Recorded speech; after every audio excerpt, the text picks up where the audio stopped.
وخير الهدي هدي سيدنا محمد صلى الله عليه وسلم وشر الأمور محدثاتها وكل محدثة بدعة وكل بدعة ضلالة وكل ضلالة في النار. رب اشرح لي صدري ويسر لي أمري واحلل عقدة من لساني يفقهوا قولي. أما بعد أيها الإخوة والأخوات أحييكم بتحية الإسلام. السلام عليكم ورحمة الله وبركاته. لقاؤنا إن شاء الله تعالى هذه المرة هذه ثاني مرة آتي لهذا المسجد. C'est la deuxième fois que je viens à cette mosquée. Je tiens dans un premier temps à vous saluer avec le salut de l'islam. Assalamu alaikum wa rahmatullahi wa barakatuh. Donc le sujet qui m'a été demandé de traiter, c'est la jeunesse musulmane, ou plutôt le rôle de la jeunesse musulmane dans cette société. Donc الموضوع اللي كان تطلبوا من الإخوة أنني أناقشه معكم إن شاء الله تعالى هو دور الشباب المسلم في هذا البلد أو في هذا المجتمع. ولكن قبل أن نتكلم عن دور هذا الشاب يجب أن نعرف هذا الشاب. Avant de commencer à parler du rôle de ce jeune musulman, il faut d'abord qu'on commence à parler de ce jeune. Qui c'est ce jeune? Donc, comme on le sait, من المعلوم أن الشباب هو عماد هذه الأمة. On le sait, comme tout le monde le sait, que les jeunes ou la jeunesse, c'est les piliers de la communauté, même de la nation.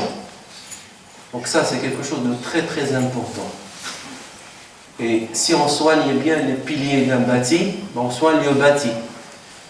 Mais si on ne soigne pas les piliers de ce bâti-là, malheureusement, le bâti risque de nous tomber sur la tête. الشباب هما عماد هذا المجتمع وإماد هذا الأمة. هذا الشباب اللي حرصنا عليه بحال الأعمدة.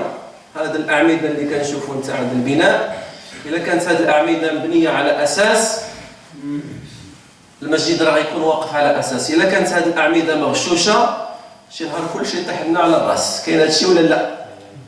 فكذلك الشباب أيها الإخوة الكرام، احنا الحمد لله الناس الكبار اللي جاوا لهذا البلد كانوا جاوا بنية أنهم يخدموا عام عامين 3 سنين ويخدموا شوية ويديو شوية فلوس ويروحوا لبلادهم. لكن الله عز وجل أراد شيء آخر، قال لهم غتبقاو هنا وغادي تبنيو مساجد وغادي تنشر دعوة الله سبحانه وتعالى في هذا البلد.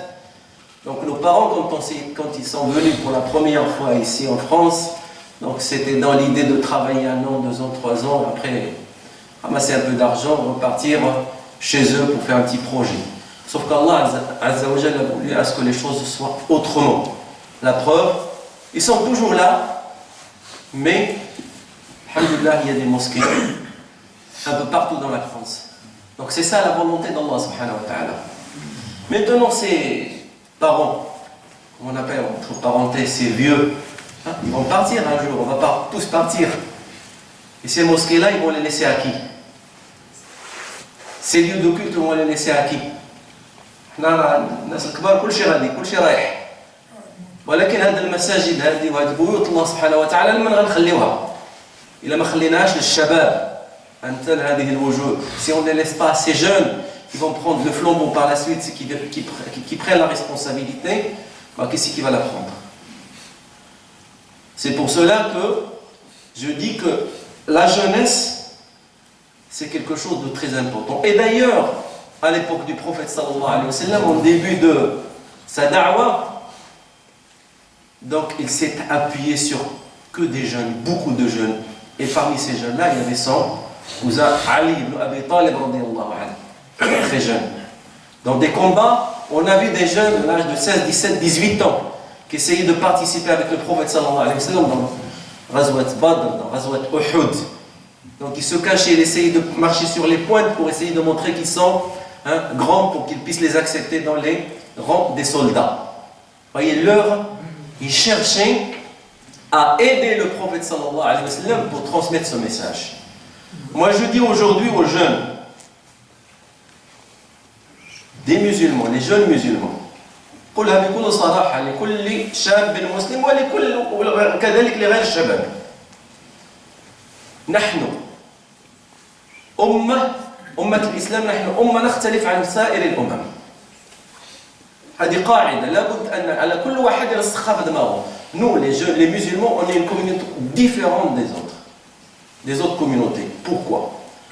Pour la simple et unique raison, c'est qu'on a reçu un message, et ce message-là, il est toujours là, il a été transmis au prophète sallallahu alayhi wa sallam, qui l'a transmis à ses amis, à ses compagnons, qui l'ont transmis à nous.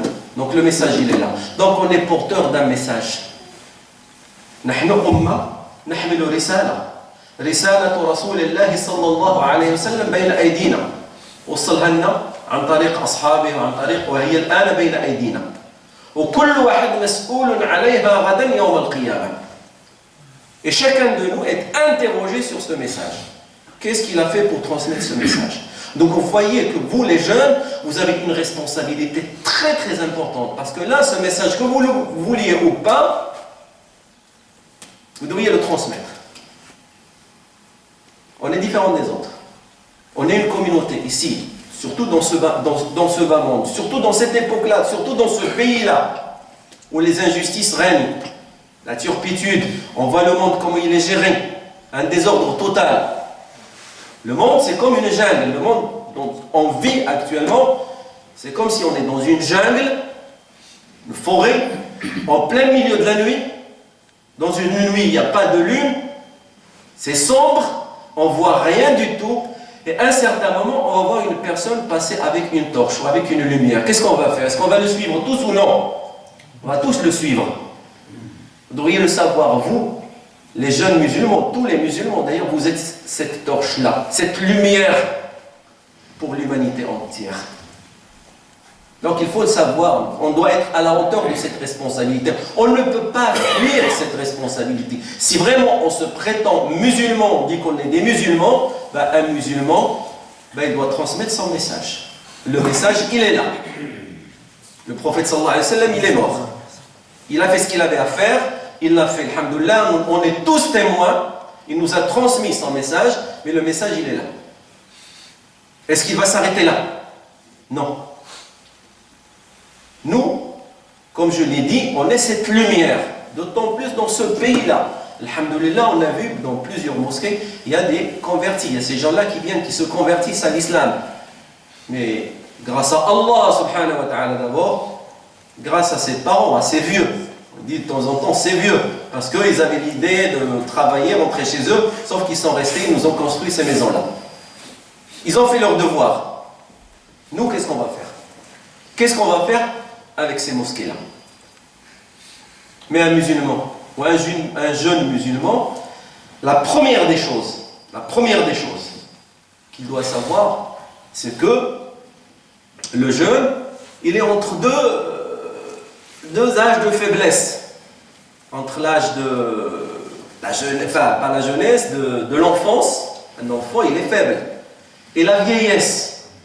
Mais le jeune, c'est quoi? On le désigne par cette force qu'il a en lui, cette énergie qu'il a en lui. Donc c'est pour cela que cette période-là, elle est propice, elle est très importante. Et cet âge-là, on le situe entre 15 et 40 ans. 15 ans et 40 ans. À partir de 15 ans, on commence à mûrir, on commence à apprendre. Il ne faut pas attendre 40 ans ou 50 ans ou 60 ans pour apprendre. C'est à cet âge-là. À cet âge-là qu'on doit commencer à apprendre. À 15 ans. Allah subhanahu wa ta'ala, il le disait dans un verset coranique. Hatta idha balagha ashuddahu wa balagha 40 sana. Le prophète sallallahu alayhi wa sallam a eu la révélation à quel âge? À 40 ans. Donc il se préparait. À partir d'un jeune âge. Donc à partir de 15 ans, on commence à se responsabiliser. Mais quand on voit notre jeunesse maintenant, il y a des questions à se poser. Je ne les pose pas, mais chacun doit les poser lui-même. Quand on voit notre jeunesse maintenant, pas à 15 ans, même à 25 ans, même à 30 ans, il y a des questions à se poser. Donc c'est pour cela qu'aujourd'hui, et si on regarde aussi Ibrahim alayhi salam, son combat il a commencé à quel âge? C'est quand il était jeune, son combat avec les associateurs. À l'époque de son père, son combat, il a commencé à il était jeune. Et Allah subhanahu wa ta'ala nous le décrit dans un verset coranique, il dit قالوا سمعنا. Quand il parlait, les gens, quand ils sont venus, ils ont trouvé les statues cassées. Qui les a cassées? C'est Ibrahim. Et là, ils ont commencé à parler. Ils ont dit, on a entendu. Qu'est-ce que vous avez entendu? On a entendu un jeune homme qui disait du mal de ces statues. C'est lui qui les a cassées. Donc il était jeune. Allah subhanahu wa ta'ala le cite. قالوا سمعنا فتى c'est quoi? C'est un jeune. فتى يذكرهم يقال له Ibrahim. Donc même Ibrahim alayhi salam, tous les prophètes, bien sûr, et même notre prophète sallallahu alayhi wa sallam, il a eu sa prophétie à un âge jeune, à 40 ans. Donc c'était c'est le summum de cette jeunesse. Ça y est, il est mature. Il a atteint cette maturité à 40 ans. Donc il ne faut pas attendre 40 ans pour commencer à dire voilà, ben, je vais commencer à réfléchir, comme ils disent certains jeunes. Certains jeunes, ils disent, ouais, mais je suis encore là, je suis encore petit, je vais attendre quand je vais vieillir, je vais me prosterner, je vais aller à la Mecque, je vais me repentir, je vais faire ci. Non, mon frère, non. Donc là, regardez, c'est entre 15 et 40 ans. À partir de 15 ans, on commence à réfléchir. On commence à se poser des questions. On commence à se poser ce genre de questions. Pourquoi je suis sur cette terre? Et d'ailleurs, on va commencer par là. Donc aujourd'hui, si on veut comprendre cette jeunesse, ou le jeune veut comprendre pourquoi il est là, la première des choses qu'il va dire, pourquoi je suis créé? Pourquoi Allah Azza wa Jalla m'a créé? Et chacun doit répondre à cette question. Pourquoi on est sur cette terre? La réponse, elle est facile. Je pense que tout le monde connaît la réponse. Pourquoi on est sur cette terre? C'est qui peut me répondre? Les jeunes. Hein? L'adorer. L'adorer. وَمَا خَلَقْتُ الْجِنَّ وَالْإِنسَ إِلَّا لِيَعْبُدُونِ. Allah Azza wa Jalla dit, je n'ai créé les djinns et les humains pour qu'ils m'adorent. C'est tout. Donc la réponse, elle est facile. Donc voilà la raison de ton existence sur cette terre. C'est d'adorer Allah Azza wa Jalla. Ouais, tu vas me dire, oui, mais l'école, le travail, tout ce qui va à côté, oui, il faut le faire. Et il faut le faire bien. Il faut le faire bien.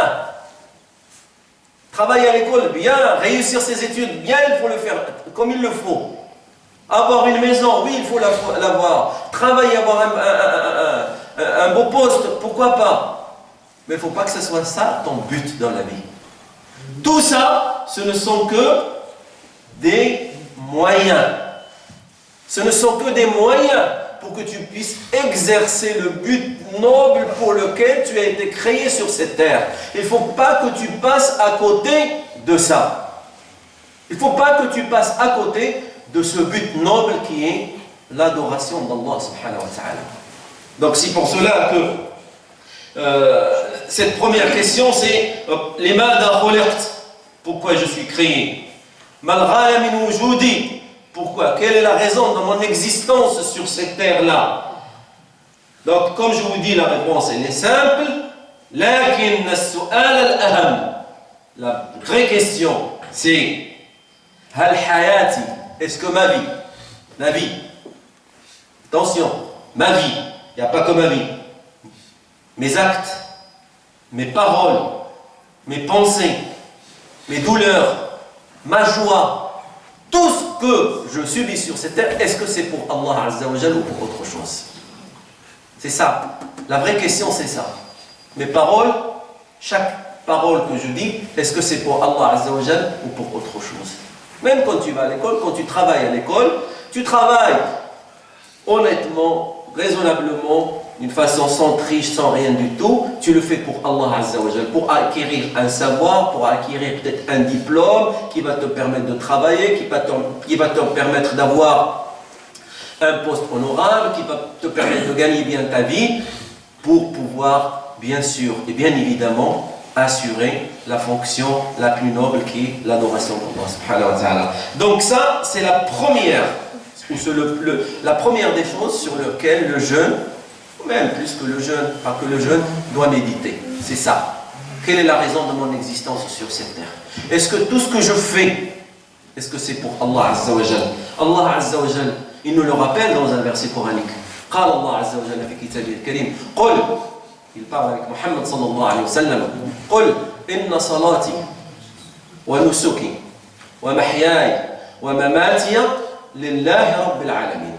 Dis, ya Muhammad, dis, ma prière, mes actes de dévotion, ma vie, ma mort, c'est pour Allah Azza wa Jal. Tout ce que je fais sur cette terre on doit chercher la satisfaction d'Allah subhanahu wa ta'ala. Voilà le premier point. Si vraiment je dois assurer ou je cherche même mon rôle dans cette société, il faut d'abord que je réponde à cette question. Est-ce que vraiment tout ce que je fais, je le fais pour Allah ou je le fais pour autre chose? قل إن صلاتي ونسكي ومحياي ومماتي لله رب العالمين لا شريك له وبذلك أمرت وأنا أول المسلمين. Ça, c'est le premier point. C'est un point très important. Donc, regarde-toi. Regarde-toi. ماذا يملأ قلبك؟ شنو هي الأشياء اللي معمرة قلبك؟ Quelles sont les choses qui remplissent ton cœur? Parce que le cœur, ou tu le remplis par dhikr Allah subhanahu wa ta'ala, ou il est rempli par autre chose. القلب ديالك كما يقول الله عز وجل في كتابه الكريم يوم لا ينفع مال ولا بنون إلا من أتى الله بقلب سليم. قلب سليم. La clé du paradis, si tu veux rentrer au paradis, comme il le dit Allah Azza wa Jalla dans un verset au Coran, le jour où ni tes biens, ni tes enfants ne te seront d'aucune utilité, sauf si tu viens avec un cœur pur, salim, pur. Donc là, tu te poses la question maintenant, quelles sont les choses qui remplissent mon cœur? Mon cœur, qu'est-ce qu'il aime? Quelles sont les choses aimées par mon cœur? Chacun doit poser cette question. ما هو الشيء الذي يملأ قلبي؟ ماذا تحب؟ Qu'est-ce que tu aimes? Quelles sont les choses que tu aimes? Allah subhanahu wa ta'ala, الرسول صلى الله عليه وسلم يخبرنا لا يؤمن أحدكم حتى يكون الله ورسوله أحب إليه مما سواهما. Personne ne croit sauf si Allah et son prophète sont les premiers que tu aimes, les premiers qui remplissent ton cœur. Donc il y a des gens qui aiment autre chose. Leurs cœurs sont remplis par l'amour d'autre chose.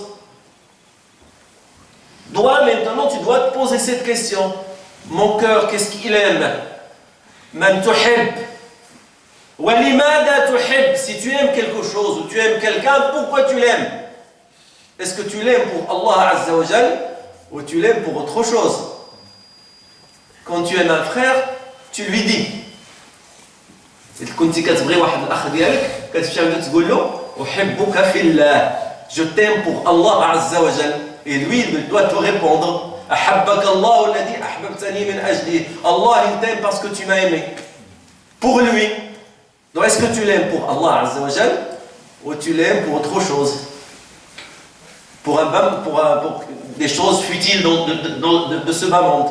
Donc ce sont des questions qu'il faut se poser si vraiment on veut être comme nos prédécesseurs, nos jeunes prédécesseurs. À l'époque Salaf al-Salih, à l'époque du prophète sallallahu alayhi wa sallam. Leur préoccupation, c'était quoi? C'est de remplir leur cœur par l'amour du prophète sallallahu alayhi wa sallam. Un des serviteurs du prophète sallallahu alayhi wa sallam était avec lui, il dit, viens, demande-moi quelque chose, demande. Il lui a dit, je ne veux une chose, c'est d'être à tes côtés demain devant Allah subhanahu wa ta'ala au paradis. Pas demander à un jeune maintenant, demande, qu'est-ce que tu veux? Ferrari, qu'est-ce que tu veux? Une maison, qu'est-ce que tu veux? Ça, si, la PlayStation, là, ici, ainsi. Et lui, il dit non, je veux être. Et c'est un jeune qui, avec quel âge? 13 ou 14 ans. 13 ou 14 ans. Il a dit, qu'est-ce que tu veux? Demande de moi quelque chose. Je veux être à tes côtés demain devant Allah subhanahu wa ta'ala. Demain au paradis, Inch'Allah ta'ala. Voilà les choses que nous aussi, ce sont des choses qu'on doit méditer. Et donc voilà, pourquoi tu aimes? لماذا تحب؟ متى تفرح وتصر؟ Quand tu es heureux ou tu es malheureux. Pourquoi tu es heureux? Pourquoi tu es malheureux? Est-ce que tu es heureux parce que tu as gagné au loto? Tu as gagné une somme d'argent? Tu as gagné ici? Tu es malheureux parce que tu as fait... Non. Même cette joie, même ce bonheur, ou même ce malheur, il faut qu'il soit pour Allah subhanahu wa ta'ala. Il faut qu'il soit pour Allah subhanahu wa ta'ala. Ça ne veut pas dire qu'on ne va pas être malheureux. Il y a des choses qui nous arrivent, qui nous rendent malheureux, pas joyeux, tristes. Le prophète sallallahu alayhi wa sallam, quand il a perdu son enfant, on le voyait qui était triste. On voyait des larmes qui coulaient sur son visage. Il lui ont dit, Ya Rasulallah, كيف؟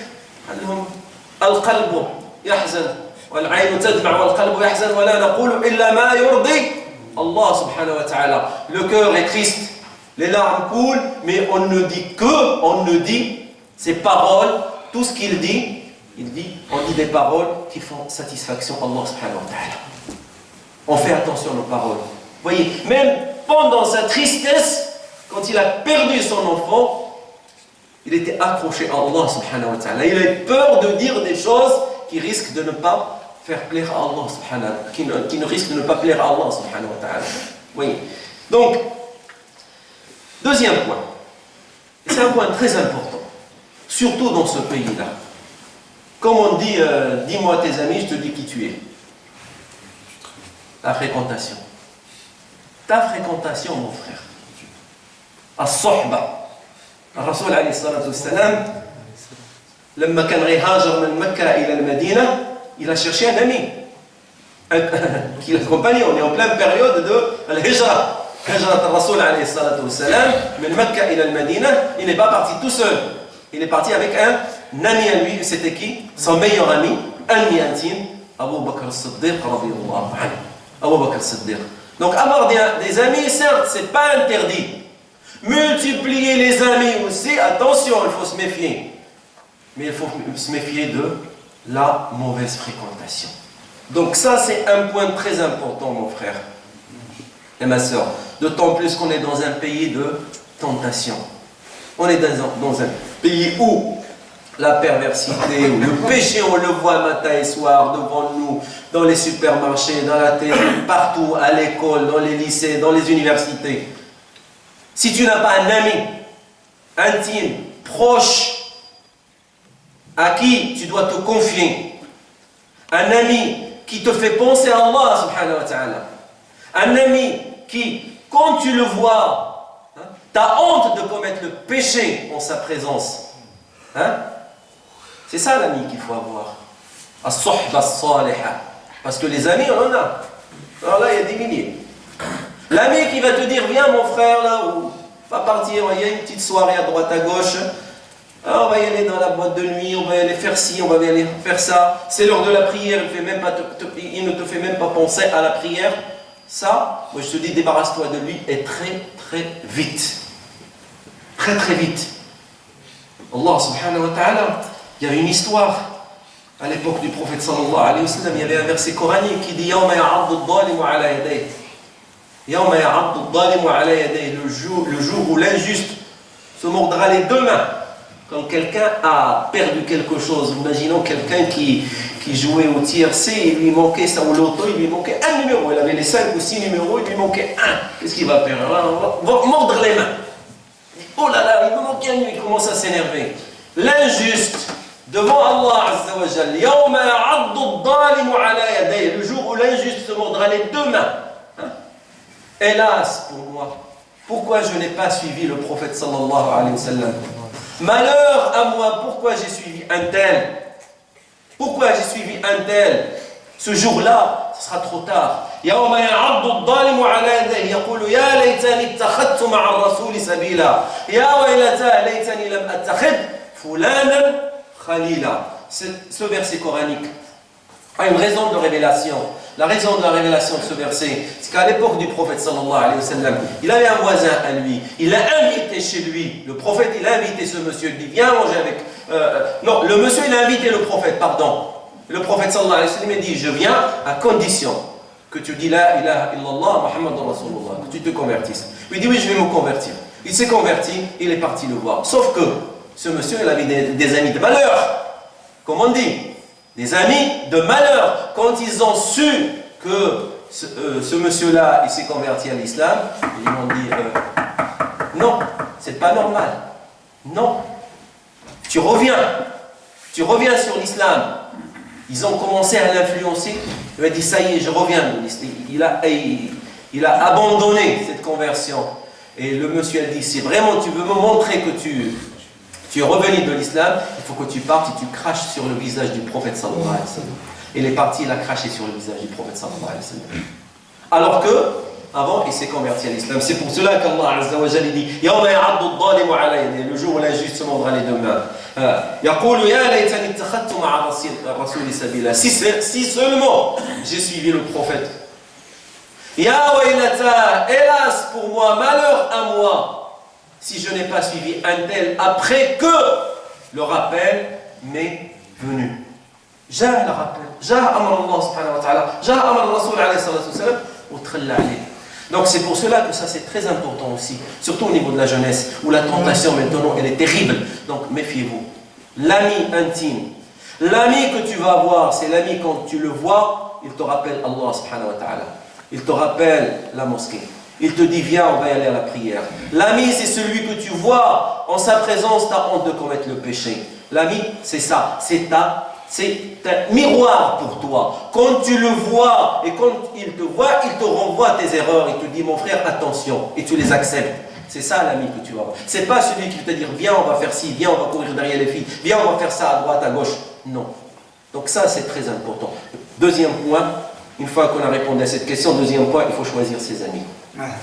Il faut choisir ses amis. Sinon, là, on va à la dérive. Là, on a vu des jeunes qui sont revenus vers Allah Azza wa Jal. Après une mauvaise fréquentation, ils sont partis, wal'ayadu billah, à commettre des péchés. Allahumma najjina wa najji abna'ana ya arhamar rahimin. Donc ça, c'est le deuxième point.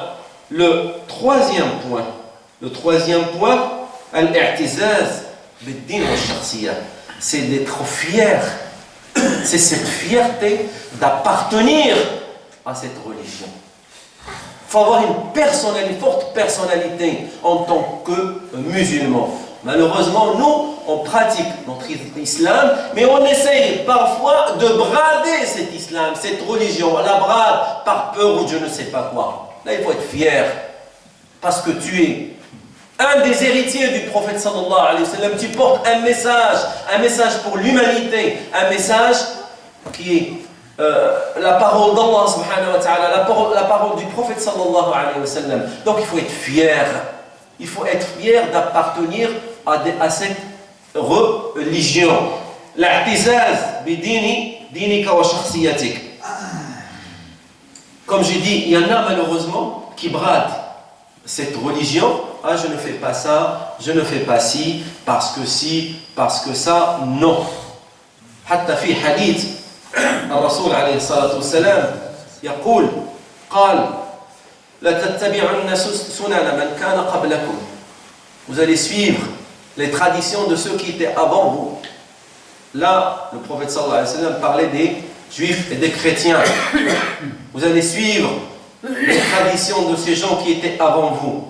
Hein? Vous allez suivre, je vais le dire en arabe, la tattabi'unna sunana man kana qablakum shibran shibran wa dira'an dira'an hatta law dakhalu juhra dubbin la dakhaltum ma'ahum. Vous allez les suivre pas à pas, même s'ils sont dans le trou d'un animal, vous allez les suivre. Subhanallah. C'est ce qu'on voit maintenant. Il y a des jeunes qui sont en train de suivre ces traditions. Ils sont en train de courir. Derrière, c'est la mode. Derrière, non. I'tazza bidinik, dinuk. Alors, c'est un trésor pour toi. C'est un trésor. Si tu n'es pas fier de ta religion, de quoi tu vas être fier? D'appartenir à une tribu? D'appartenir à un peuple? D'appartenir... Non, ça ne sert à rien. Mais par contre, avec cette religion, tu peux être fier. Si tu appartiens à cette religion. Bien sûr, et si tu la pratiques. Quand on voit, malheureusement, des jeunes qui prennent comme modèle, au lieu d'aller prendre comme modèle ces jeunes compagnons du prophète sallallahu alayhi wa sallam, tels que Ali ibn Abi Talib. Vous le savez, le jour de l'Hijra, Ali ibn Abi Talib, qu'est-ce qu'il a fait? Il est dormi dans le lit du prophète sallallahu alayhi wa sallam. Il voulait sacrifier sa vie pour que celle du prophète sallallahu alayhi wa sallam soit épargnée. Il restait dans le lit du prophète. Alors que les mécréants, ils étaient dehors, en train de l'attendre et venir le poignarder d'un seul coup. Il a risqué sa vie. Regardez. Nous, qu'est-ce qu'on fait? Qu'est-ce qu'on prend comme modèle? Des chanteurs, des footballeurs, des acteurs. Lui, il a fait une crête ici. Moi aussi, je vais faire la crête ici. Lui, il a mis des cheveux, il les a dressés comme ça avec je ne sais pas quel gel ou je ne sais pas quoi. Aussi, moi aussi, je vais le faire. Parce que c'est son idole. Il ne voit que lui. Il respire que par lui. Donc là, attention. Attention. Ça, c'est le hawa. C'est shaitan. Ce sont des humains. Pourquoi je vais les prendre comme modèle? On prend des jeunes, tu vas lui dire, est-ce que tu peux me raconter la vie du prophète sallallahu alayhi wa sallam? Il est mort à quel âge? Il a eu la révélation à quel âge? Il a eu combien de femmes? Il a eu combien d'enfants? Est-ce qu'il a eu des filles? Est-ce qu'il a eu des garçons? Je vous jure qu'il y en a pas mal qui ne vont pas pouvoir répondre. Mais par contre, si tu leur dis, Zidane, il a eu quel âge? Il gagne combien? Il a ci, il a ça, ils vont répondre. Ils ont la bibliographie de Zidane. Ils ont la bibliographie de Cristiano Ronaldo. Ils ont la bibliographie de... Et là, on ne gagne rien du tout en plus. Je parle de la vie de Zidane, je parle de, mais je ne gagne rien du tout. Mais par contre, si je cite la vie du prophète sallallahu alayhi wa sallam, je gagne des hasanats. Je gagne des hasanats. Donc ça aussi, attention. Attention à suivre la mode comme ça. On voit maintenant des jeunes avec des pantalons. La nouvelle mode, déchirée, ça va. Mais là, c'est à moitié, on voit la moitié de leurs fesses. Je suis désolé, la moitié, le pantalon, il est en bas. Ensuite, là, moi, j'ai vu des Arabes. Je suis enseignant dans un lycée. Ils viennent le matin, je vois la moitié de leurs fesses. Ça, c'est la mode. Ils disent c'est la mode. Mais quelle mode? Je ne sais pas. On suit quelle mode? On suit qui? Pourquoi? À tel point, regardez, à tel point, je veux montrer la moitié de mes fesses. C'est quoi? Est-ce que c'est pas une honte? C'est ça le problème. Et c'est des Arabes, c'est des musulmans. Donc c'est pour cela que je dis attention, sois fier de ta religion. Accroche-toi à cette religion. Wallah, c'est celle qui va te sauver. نحن قوم كما قال عمر بن الخطاب رضي الله عنه نحن قوم أعزنا الله بالإسلام. Notre fierté est dans notre religion. Mais si on cherche cette fierté ailleurs, on va être perdant. On va être perdant. On va perdre. نحن قوم أعزنا الله بالإسلام. فإن ابتغينا العزة بغير الإسلام أذلنا الله. Regardez la communauté musulmane, regardez les musulmans maintenant, regardez ce qui se passe maintenant à Gaza. Nos frères et sœurs, enfants, femmes, hommes, ils sont en train de se faire massacrer aux yeux de tout le monde. Donc c'est pour cela que là, il faut être fier. On tient un trésor. Un trésor, c'est cette religion. Quatrième point. Il y a autre chose. On regarde, là, c'est la mode maintenant, et on le voit un petit peu partout dans le monde musulman. Le foot. Voilà, moi je suis une équipe. J'aime une équipe. J'aime le Barça, j'aime le Real, j'aime Paris Saint-Germain, j'aime Bordeaux, je suis capable de tuer pour Bordeaux. Je suis capable de tuer pour Marseille. Je suis capable de tuer pour le Barça. On a vu ça. Des guerres. Imagine des jeunes qui vont prendre leur voiture. Ils vont courir tous pour aller dans un stade. Ils vont crier, ils vont siffler, ils vont chanter, ils vont lever des drapeaux.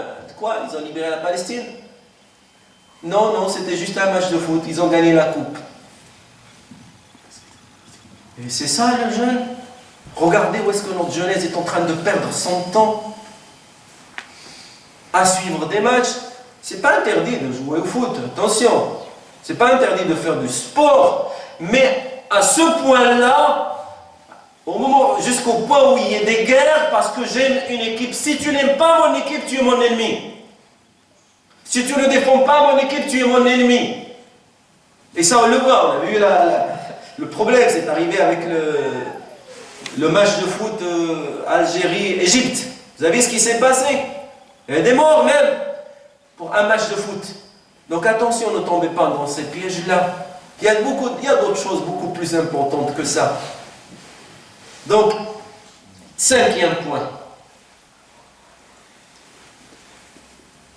5e point. Est-ce que vraiment tu es un homme? Je me pose la question, moi aussi, attention. Quand je parle homme, je ne parle pas de mâle ou femelle. Attention. Là, on est tous des mâles présents. Peut-être qu'il y a des femelles à côté, des femmes, mais je parle d'un vrai homme, ce qu'on appelle dans l'arabe al-rujula. Il faut se poser cette question.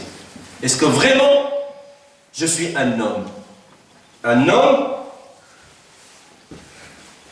qu'est-ce que ça veut dire vraiment ce mot-là, al-rujula? Parce qu'il y en a qui disent, ouais, je suis l'homme. Moi, je suis l'homme. Non. Il y a des mâles, oui. Mais est-ce qu'il y a des hommes? Ça, il faut se poser la question. C'est une question très importante. Et chacun doit se poser cette question. Est-ce que le fait d'être un homme, est-ce que le fait de s'habiller avec la mode est un homme? Est-ce que le fait de se mettre devant un miroir chaque matin, mettre le gel, essayer de mettre du maquillage, et je vais sortir, je suis un homme? Est-ce que le fait d'avoir une voiture, dernier modèle, et courir faire la course dans les rues, je suis un homme? Non. Non. Allah subhanahu wa ta'ala, dans le Coran, هذا كلام الله عز وجل ليس كلامي. Et nous a précisé ce que c'est que les vrais hommes. في آية من القرآن الله سبحانه وتعالى في كتابه الكريم يقول في بيوت أذن الله أن ترفع ويذكر فيها اسمه يسبح له فيها بالغدو والآصال شكون؟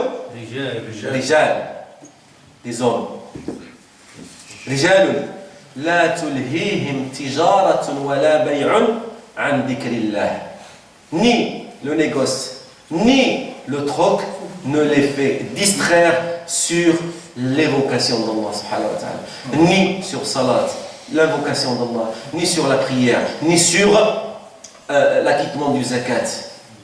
Parce que ces gens-là, ils redoutent un jour, et ce jour-là, il viendra d'être devant Allah. Voilà les vrais hommes. L'homme, c'est pas celui qui va soutenir Marseille, ou celui qui va soutenir Paris Saint-Germain, ou celui qui va soutenir, il est fier, Marseille a gagné, voilà, il commence à crier, il levait la main en haut, levait la main, un drapeau avec la main droite, l'autre drapeau avec la main gauche, non. L'homme, c'est celui qui a peur, c'est celui qui, son cœur est attaché à la mosquée. Fi buyutin adina Allah, dans des maisons, entre parenthèses, des mosquées, dans des maisons. Allah a donné l'ordre d'être élevé. Fi buyutin adina Allah an turfa. C'est lui qui a donné l'ordre. An turfa. Wa yudkara fiha ismuhu. Et son nom va être évoqué dans ces lieux-là. 5 fois par jour. Plus que 5 fois par jour. Si tu veux, tu peux évoquer Allah subhanahu wa ta'ala 1 million de fois par jour si tu veux. On est là, on est en train d'invoquer Allah. On est en train d'évoquer Allah subhanahu wa ta'ala. Donc pas uniquement pendant les prières. On peut à n'importe quel moment. Dans la mosquée, en dehors de la mosquée, même en conduisant ma voiture, même en travaillant, même partout. Mais ces lieux-là sont réservés pour les hommes. Ceux qui viennent à la mosquée, ça c'est des hommes. Mais celui qui reste chez lui, dans sa maison, éloigné de la mosquée, pour X raisons, je ne sais pas, parce qu'il y a un tel dans la mosquée, je ne viens pas dans la mosquée, parce qu'il y a flan, parce qu'il y a flan, parce qu'il y a flan, il essaie de trouver des excuses, والشيطان يزين له في هذه الأمور ويبتعد عن بيت الله. سميناها ماذا؟ وأن المساجد لما القدور المحمد العبد السلام المغاربة الجزائريين الريافة الشلوح سميتو لما البيوت بيوت الله وأن المساجد لله والله الذي لا إله إلا هو هذا الذي ينازع الله عز وجل في حقه فليخف على نفسه. يجي يقول لك لا هذا الجامع سيدي ماشي ديال المغاربه، هذا الجامع الجزائريين، لا هذا الجامع ماشي الجزائريين هذا ديال المغاربه، لا هذا الجامع ديال اليافا، لا هذا الجامع ديال الشلوح، لا هذا الجامع ديال ودينا على الشيطان. راه هذا بيت الله، لا mosquée est réservée pour c'est la maison d'Allah subhanahu wa ta'ala. Nous on est juste des personnes au service de ce lieu pour essayer d'avoir quelques hasanat.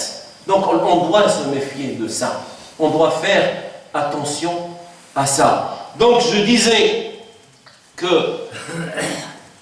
dans ces lieux qui sont les maisons d'Allah Azza wa Jal, ben c'est les hommes qui viennent vers ces mosquées.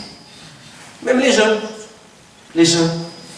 Et Allah Azza wa Jal nous dit, le prophète sallallahu alayhi wa sallam nous dit dans un hadith très important pour les jeunes. Tu imagines le jour où on va être devant Allah Azza wa Jal, le jour du jugement. On va être tous devant Allah Azza wa Jal. Le soleil est trop proche de nos têtes. غدا يوم القيامة نكون واقفين أمام الله عز وجل والشمس قريبة من رؤوسنا. كل واحد وراه الذنوب ديالو وصل العرق ديالو وصل على حسب الذنوب ديالو، ها اللي عند الركبه ديال الكعبه ديالو، ها اللي عند الركبه ديالو، ها اللي عند اليونش ديالو، ها اللي عند الصبا، ها اللي عند هنا، ها اللي مغطوس في العرق ديالو من كثرة ذنوبه. والله سبحانه وتعالى في هذا اليوم هناك أناس الله سبحانه وتعالى غادي يحفظهم ويغطيهم وينجيهم ويديرهم تحت الظل ديالو يوم لا ظل إلا ظله. منهم شاب نشأ في عبادة الله. شاب نشأ في عبادة الله. Le jour où on va être devant Allah Azza wa Jal, où le sol va être très proche de nous, et chacun va être trempé dans sa sueur, au niveau de sa cheville, ses genoux, d'autres au niveau de l'ombril, d'autres ils sont complètement trempés en fonction de leur péché. À côté de ces gens-là, il y en aura d'autres qui vont être épargnés de ce châtiment-là. Et parmi ces gens-là qui vont être sous l'ombre d'Allah subhanahu wa ta'ala, un jeune qui a grandi dans l'adoration d'Allah subhanahu wa ta'ala. Tu ne veux pas ça pour toi, mon frère? Toi qui es jeune, tu ne veux pas être épargné de ce châtiment terrible. Regarde le soleil, maintenant il y a je ne sais pas combien de kilomètres loin de nos têtes. Et l'été, on transpire. Surtout quand on va dans nos pays chauds, Maroc, Algérie, tout ça, on transpire. Et même ici, imagine le soleil, il est au-dessus de ta tête. Tu ne veux pas ce jour-là être épargné. Tu ne veux pas être sous l'ombre d'Allah subhanahu wa ta'ala. C'est simple. Il faut que là, tant que tu es jeune, tu grandis dans l'adoration d'Allah subhanahu wa ta'ala. Dans un autre hadith, Allah subhanahu wa ta'ala dit لا تزل قدم عبد حتى يسأل عن أربع حديث 5 من الأشياء اللي تسأل عنها شبابك فيما أفنيته. الشباب ديالك. Le jour du jugement, tu ne bougeras pas d'un pas avant qu'Allah Azza wa Jal va t'interroger sur certaines choses. Parmi ces choses-là, ta jeunesse, tu l'as passée où? Qu'est-ce que tu as fait avec ta jeunesse? Il y en a des jeunes, ils disent oui, je suis jeune, je suis encore jeune, mais j'attends d'avoir 40 ans, 30 ans, 40 ans, 50 ans, je vais aller faire un pèlerinage, Allah subhanahu wa ta'ala va tout me pardonner, et après je reste dans le droit chemin. Mais mon frère, qu'est-ce qui te garantit que tu vas arriver jusqu'à 40 ans, ou 50 ans, ou 60 ans, ou 70 ans? La dernière fois, je suis parti à la mosquée de Castillon-la-Bataille, le président de la mosquée est décédé. Quel âge il avait? 46 ans. Est-ce qu'il était malade? Pas du tout. Normal, en bonne santé. Il est parti passer ses vacances au Maroc. 3 jours après, il rentre chez lui. Après avoir fait sa prière, alhamdulillah, c'était quelqu'un de nashhadu lahu bidalik, kana min al-musallin, najullah azza wa jalla an yarhamah. Dakhala ila baytih, il est rentré chez lui, il a fait sa prière de Maghrib, prière de l'Isha, il est rentré dans son lit, il a commencé à faire ashhadu an la ilaha illallah comme tous les soirs. Et à un certain moment, il a commencé à ronfler.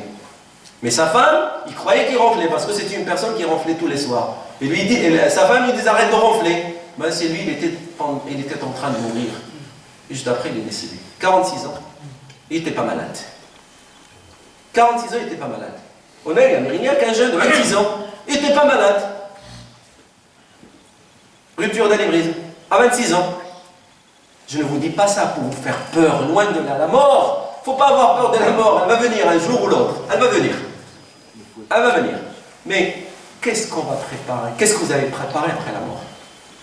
Qu'est-ce que vous avez préparé après la mort? Donc c'est pour cela que je vous dis. Dernier point, pour qu'on finisse, Inch'Allah Ta'ala, pour ne pas vous retarder, c'est une question que chaque jeune doit se poser. Et pas uniquement les jeunes, même les vieux. Est-ce que tu es satisfait de toi, de ce que tu fais? Est-ce que tu es satisfait de toi par rapport, bien sûr, aux ordres d'Allah subhanahu wa ta'ala et de ce que le prophète sallallahu alayhi wa sallam t'a demandé de faire? Et chacun doit répondre à cette question. Moi, je ne peux pas répondre à ta place. Tu te connais bien. سؤال هو هل أنت راض عن نفسك؟ لنفرض أن ملك الموت الآن جاء وأخذك. هل أنت مستعد للقاء الله عز وجل؟ واش مستعد للقاء الله عز وجل الآن أو لا؟ هل أنت راض عن نفسك؟ عن واقعك؟ Ta situation. Est-ce que tu es satisfait de tes relations? Les relations que tu es en train de faire dans ce bas monde. Il y a des relations qui sont licites, il y a d'autres qui ne le sont pas. Des relations illicites. هل أنت راض عن علاقتك؟ هل أنت راض عن علاقتك بربك؟ Est-ce que tu es satisfait de ta relation avec Allah subhanahu wa ta'ala? علاقتك مع الله سبحانه وتعالى. Deux choses. شيئان يدخلانك الجنة. مفتاحين. Deux clés. C'est comme si tu as la porte du paradis, tu as deux cadenas. Il faut que tu arrives avec deux clés. Si tu n'as pas les deux clés, si tu en as qu'une, tu ne rentres pas. Tu vas ouvrir une cadenas, mais l'autre elle reste fermée. Tu ne rentres pas. La première, c'est ta relation avec Allah subhanahu wa ta'ala. علاقتك مع الله. هل أنت من الموحدين؟ هل أنت تطيع الله عز وجل؟ هل أنت معصيتك تختفي على الناس وترتكب المعصية وتجعل أهون الناظرين إليك هو الله سبحانه وتعالى. علاقتك مع الله. Donc c'est cette relation avec Allah subhanahu wa ta'ala. Est-ce qu'elle est bien? Est-ce que vraiment tu adores un Dieu unique? Ou est-ce que sans que tu te rendes compte, tu lui associes d'autres choses? Est-ce que quand tu veux commettre un péché, tu te caches des yeux des humains, mais quand tu es seul, tu le fais et tu oublies qu'Allah subhanahu wa ta'ala te regarde, t'observe? Cette relation avec Allah azza wa jalla, est-ce qu'elle est sincère? Cette question, il faut se la poser. هل أنت راض عن أصدقائك? Tes amis, ta fréquentation. Ta fréquentation, est-ce que tu es satisfait de cette fréquentation? Et ça, tu réponds à ta question toi-même. On a abordé tout à l'heure le problème des amis de malheur ou bien les amis qui vont t'approcher d'Allah Azza wa Jal. Là, il faut faire le tri. Il faut faire le tri maintenant. Il ne faut pas attendre. عن علاقتك, عن تعاملك, ton comportement. Est-ce que tu es satisfait de ton comportement? Je l'ai dit tout à l'heure. Je dis, nous les musulmans, on est porteurs d'un message. Et ce message, il faut qu'on le transmette. Et pour le transmettre, le meilleur moyen, Wallahi alladhi la ilaha illa hu, le meilleur moyen pour transmettre ce message, c'est à travers le comportement. À travers le comportement. Il ne faut pas se voiler la face. Tu ne vas pas prendre l'épée, tu vas partir, tu vas dire, oh français, toi, tu te convertis, sinon je te tranche la gorge. Ça ne marche pas, ça. Et le prophète sallallahu alayhi wa sallam n'a jamais fait ça. Et les compagnons du prophète n'ont jamais fait ça. L'islam, il n'a pas été répandu par l'épée. L'islam, il a été répandu par le comportement des musulmans.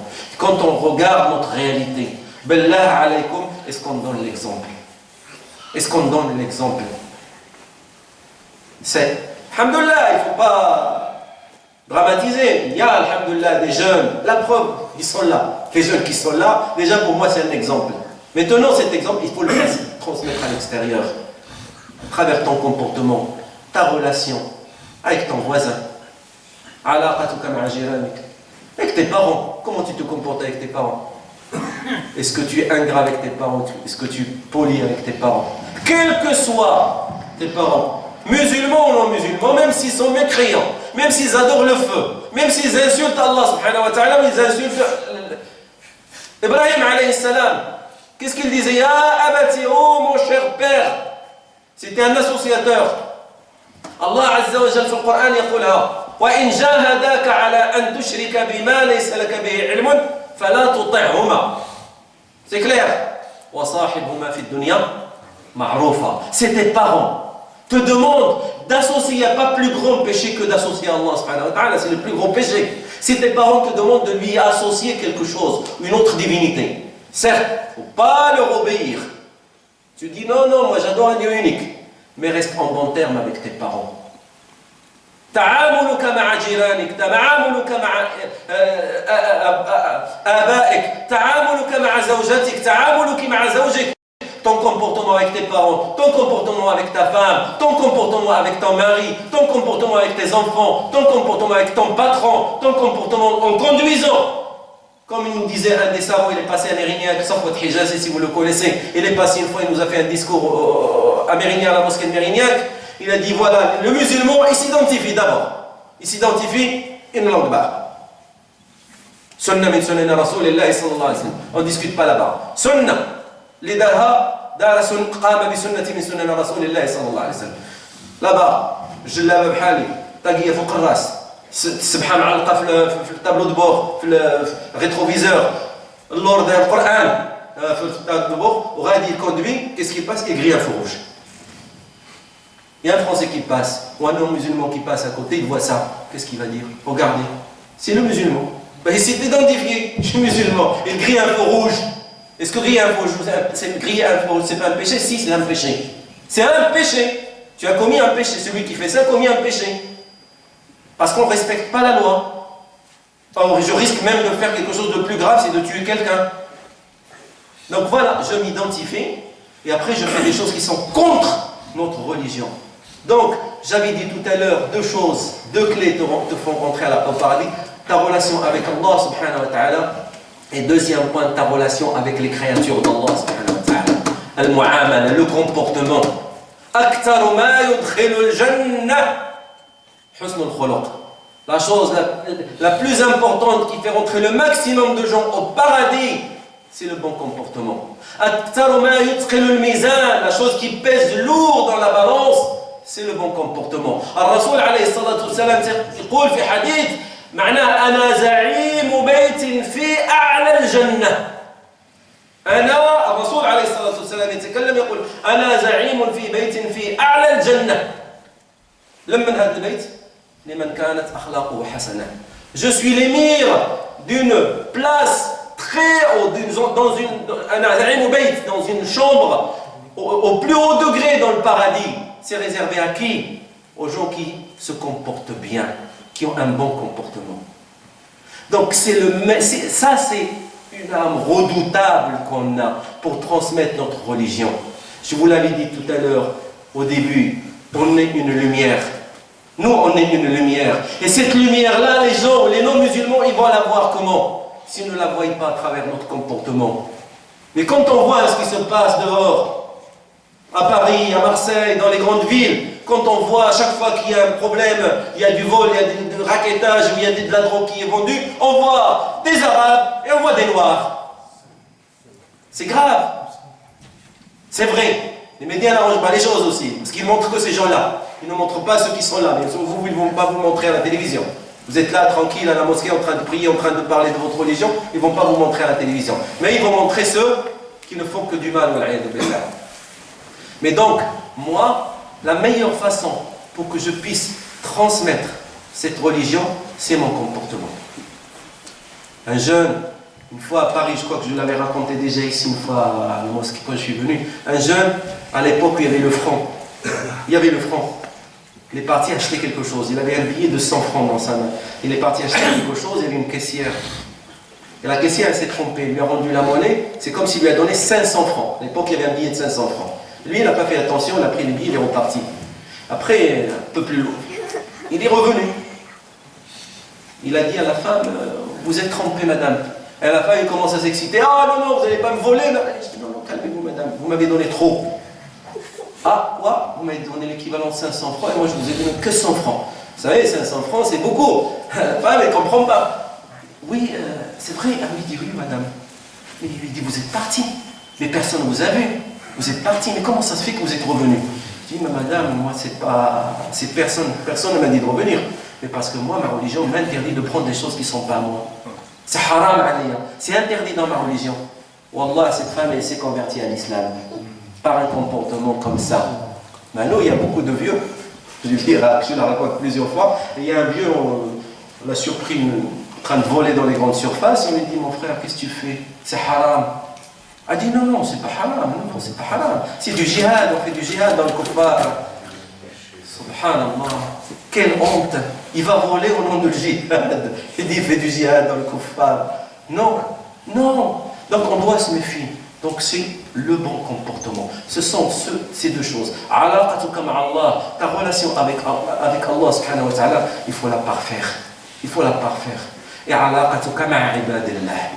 Toi en tant que jeune, tu as beaucoup de fréquentation. Tu fréquentes, tu sors, tu es à l'école, tu es au travail, tu es toujours dehors. Donc tu dois être beaucoup plus productif pour cette communauté musulmane.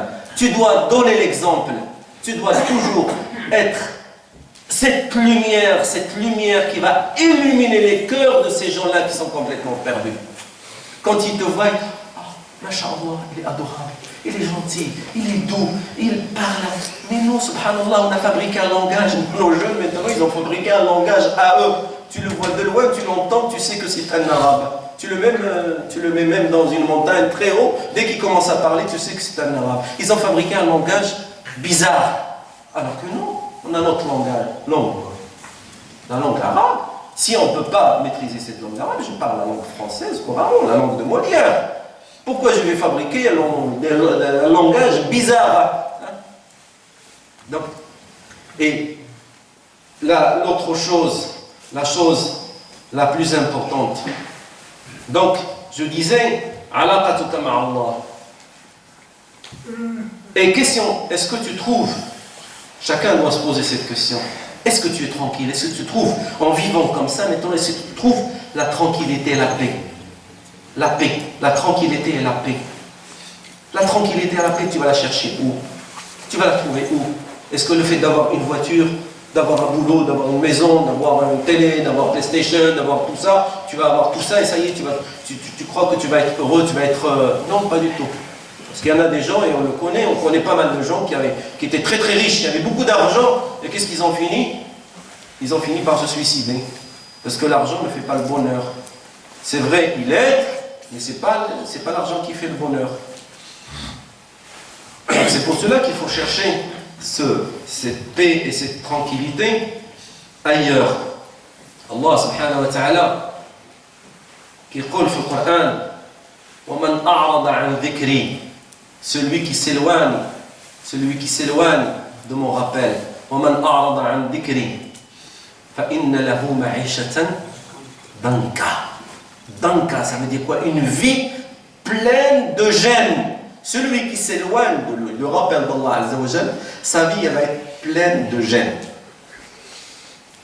Tu veux trouver la tranquillité, la paix?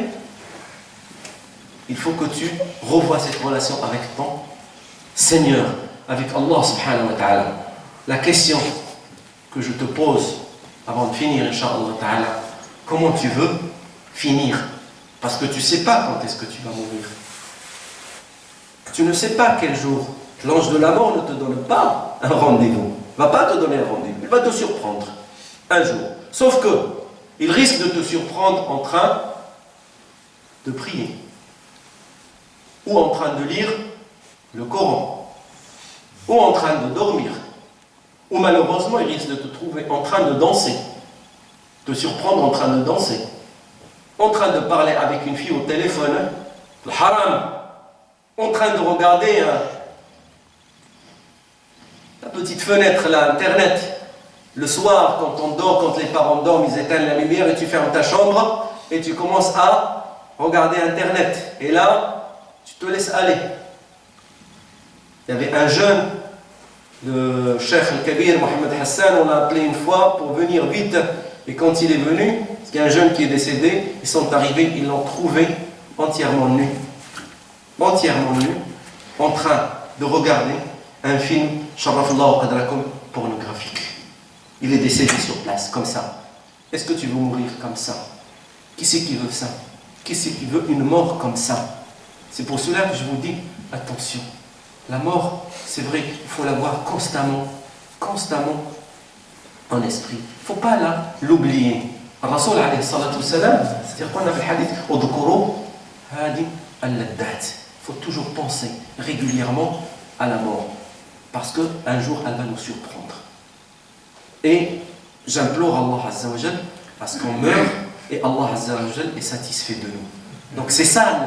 Si vraiment tu veux accomplir ton rôle, ton vrai rôle dans cette société, il faut passer par ces étapes-là.